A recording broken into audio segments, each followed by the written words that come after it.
was sent to me today was sent by Kaylin, and this is one of her favorite books. It's Rosie Revere, Engineer, and it's by our author, Andrea Beatty, and the illustrator is David Roberts. And Kaylin said it's one of her favorite books because it teaches you about persistence and how to stick things through. So here we go. Let's go read Rosie Revere, Engineer. Rosie Revere, Engineer. Written by Andrea Beatty. Illustrated by David Roberts. This is the story of Rosie Revere, who dreamed of becoming a great engineer. In Lila Greer's classroom at Blue River Creek, young Rosie sat shyly, not daring to speak. But when no one saw her, she peeked in the trash for treasures to add to her engineer's stash. And late at night, Rosie rolled up her sleeves and built in her hideaway under the eaves. Alone in her attic, the moon high above, dear Rosie made gadgets and gizmos she loved. And when she grew sleepy, she hid her machines far under the bed where they'd never be seen. When Rosie was young, she had not been so shy.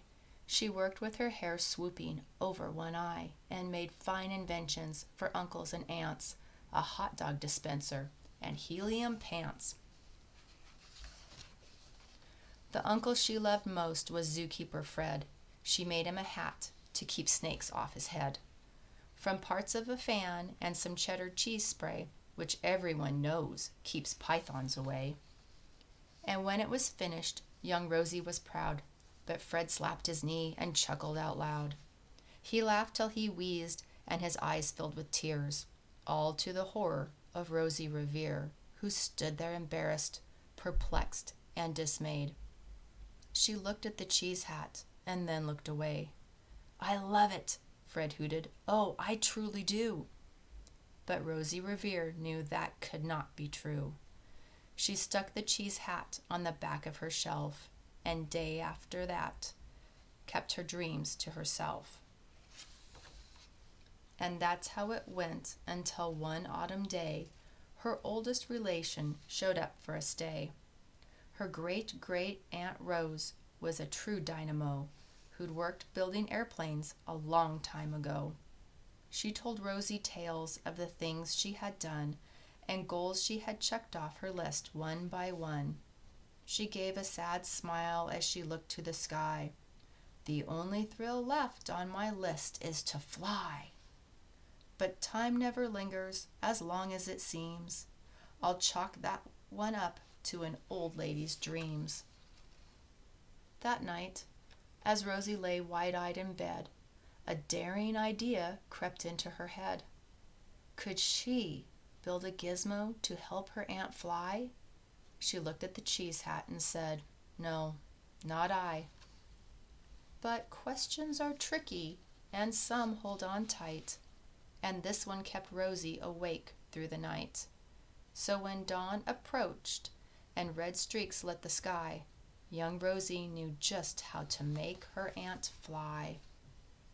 She worked and she worked till the day was half done, then hauled her cheese copter out onto the lawn to give her invention a test just to see the ridiculous flop it might turn out to be.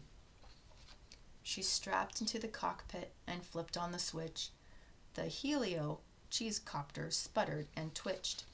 It floated a moment and whirled round and round, then froze for a heartbeat and crashed to the ground. Then Rosie heard laughter and turned round to see the old woman laughing and slapping her knee. All to the horror of Rosie Revere, who thought, "Oh no, never. Not ever again will I try to build something to sputter or spin, or build with a lever, a switch, or a gear. And never will I be a great engineer." She turned round to leave, but then Great-Great-Aunt Rose grabbed hold of young Rosie and pulled her in close, and hugged her and kissed her and started to cry. "You did it! Hooray! It's the perfect first try. The great flop is over. It's time for the next." Young Rosie was baffled, embarrassed, perplexed. "I failed," said dear Rosie. "It's just made of trash. Didn't you see it? The cheese copter crashed." "Yes," said her great aunt. "It crashed. That is true. But first it did just what it needed to do. Before it crashed, Rosie. Before that, it flew. Your brilliant first flop was a raging success. Come on, let's get busy and on to the next." She handed a notebook to Rosie Revere, who smiled at her aunt as it all became clear. Life might have its failures, but this was not it. The only true failure can come if you quit.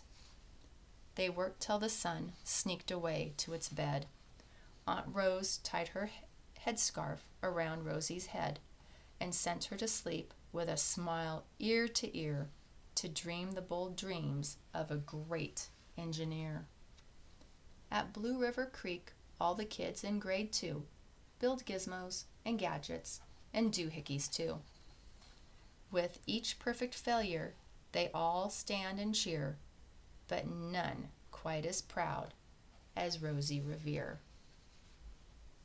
Historical note: during World War II, millions of women in the United States, the United Kingdom, Australia, Canada, New Zealand, and the Soviet Union and other allied nations worked to provide the food and equipment needed for the war effort.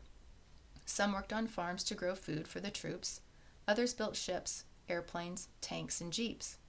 With the help of many women, American factories produced more than 300,000 aircraft, 86,000 tanks, and 2 million Army trucks during the war.